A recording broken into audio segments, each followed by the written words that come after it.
but maybe just a quick summary on another oral abstract, the CISTO study, which was trying to answer this question of radical cystectomy or bladder-sparing approach in recurrent high-grade non-muscle invasive bladder cancer. That's kind of what we're trying to use drug therapies to avoid, but this was a prospective observational cohort, some quality of life endpoints, maybe a quick summary on that. Yeah, so to keep it short and sweet, the context of the trials we've just discussed are essentially in recurrent high-risk bladder cancer among patients who don't want to have surgery, with the sort of implication there being that the guideline recommendation is to have surgery, to have your bladder out. And so the comparison here in an observational non-randomized way is, what happens when people try to spare their bladder with intravesical therapies, essentially, a little bit of IV pembro in this study, or they just have their bladders out. And so, an overall primary outcome measure here is physical functioning. In general, that wasn't really different between the two groups. There's some trade-offs to be had.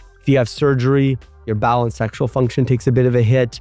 Conversely, the surgical patients tend to do a bit better in terms of financial toxicity, in terms of mental health and cognitive effects, and have a bit lower recurrence rates. And so, I think that trade-off is part of that standard clinical interaction in our clinics every day, where we can get a bit more oncologic certainty, i.e. reduce that recurrence rate, but at sacrifice of some toxicity. And I think that's what we can take from CISTO, I think, at this point in time.